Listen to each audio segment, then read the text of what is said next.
చాలా కేసుల్లో మనం ఊహించినట్లుగానే పోలీసులు ఊహిస్తారు. దొరికిన ఆధారాలు, సాక్షులు చెప్పిన విషయాలతో అంచనాకొస్తారు. అనుకోకుండా జరిగే నేరాల్లో ఇలాంటి అంచనాలే నిజాలవుతాయి. కానీ ప్రీ ప్లాన్డ్ గా జరిగే నేరాల్లో మాత్రం అంచనాలు తప్పుతుంటాయి. మరి ఈ కేసులో ఏం తెలింది? మిస్టరీ ఎలా వీడింది?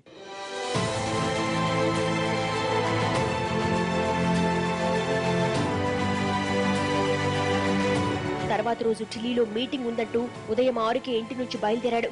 శంషాబాద్ ఎయిర్పోర్ట్ లో కారు పార్క్ చేసిన భాస్కర్ ఫ్లైట్ ఎక్కి ఢిల్లీ వెళ్లాడు.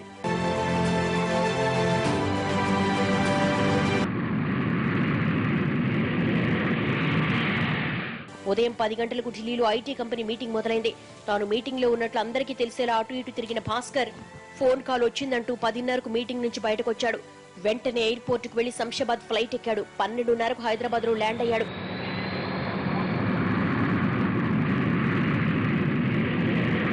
వెంటనే ఓ క్యాబ్ ఎక్కి దగ్గరలోనే ఉన్న తన ఇంటికి వెళ్లాడు. అప్పటికి సమయం మధ్యాహ్నం 1 గంట అయింది.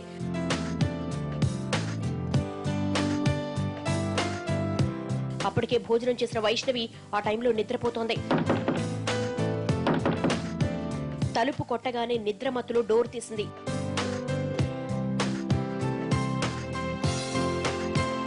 అప్పుడు వచ్చేసారా, మీటింగ్ అయిపోయిందా అని అడిగింది.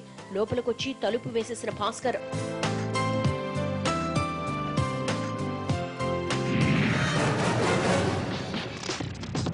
ఆమె గొంతు నులిమాడు. ఆమె ఆశ్చర్యపోయింది. ఏం జరుగుతుందో ఆమెకు అర్థం కాలేదు. ఇద్దరి మధ్య తీవ్ర పెనుగులాట జరిగింది.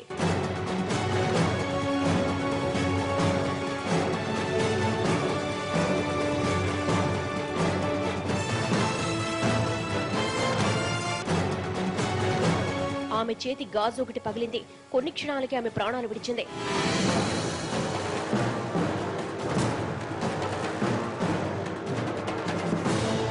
ముందుగా రాసి ఉంచిన 4 పేజీల స్క్రిప్ట్ పేపర్లను పుస్తకం నుంచి చింపేసి తన జేబులో పెట్టుకున్నాడు. ఆమెతో రాయించిన సూసైడ్ నోట్ ను బెడ్ పై ఉంచాడు. వైష్ణవి మొబైల్ ను స్విచ్ ఆఫ్ చేశాడు. పగిలిన గాజు ముక్కల్ని ఏరి జేబులో వేసుకున్నాడు.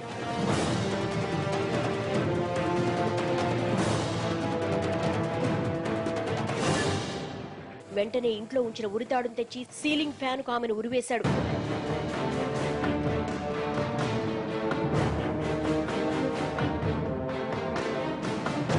క్షణం ఆలస్యం చేయకుండా ఇంట్లోంచి బయటకు వచ్చి గడియ వేశాడు. అక్కడి నుంచి బయలుదేరాడు. అప్పటికి సమయం మధ్యాహ్నం 1:30 అయింది.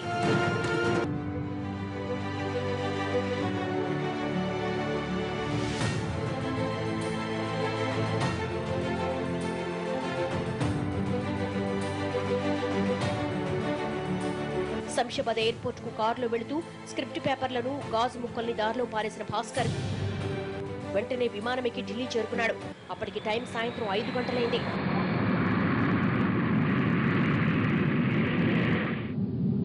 తను రోజంతా ఢిల్లీలోనే ఉన్నట్లు పోలీసులు నమ్మించేందుకు భాస్కర్ తన పక్కింటాయనకు ఫోన్ చేశాడు.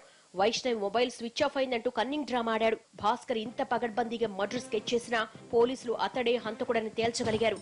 ఎలాగంటే సూసైడ్ నోట్ రాసిన పేపర్ ఓ పుస్తకం నుంచి చింపినట్లుగా ఉంది. ఆ పుస్తకం ఏదో తెలుసుకునేందుకు పోలీసులు 2 వారాల తర్వాత మళ్లీ భాస్కర్ ఇంటికి వెళ్లారు. అక్కడి పుస్తకాలను చెక్ చేయగా ఓ పుస్తకంలో 5 పేజీలు చిరిగి ఉన్నట్టు తెలిసిందే. ఘటన జరిగిన రోజున పోలీసులకు సూసైడ్ నోట్ పేజీ ఒకటే దొరికింది. మరి మిగతా 4 పేజీలు ఏమైనట్లు? వాటిలో ఇంకేమైనా రాసిందా అన్న అనుమానంతో పోలీసులు వాటి కోసం ఇల్లంతా వెతికారు.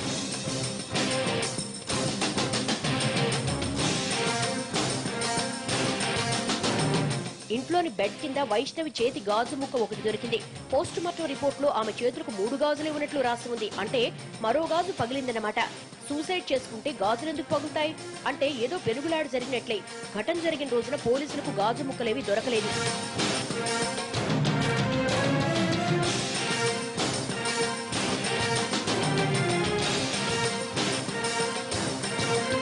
మరి ఆ మిగతా గాజు ముక్కలు ఏమైనట్లు?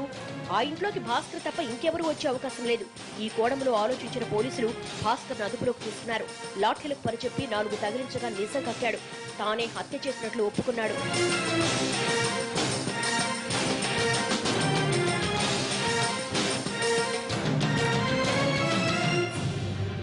ప్రేమ పెళ్లి పేరుతో ఇలాంటి దారుణాలు చాలా జరుగుతున్నాయి. డబ్బు కోసం ఎంతకైనా తెగిస్తున్నారు. ఎన్ని డ్రామాలైనా ఆడుతున్నారు దుర్మార్గులు.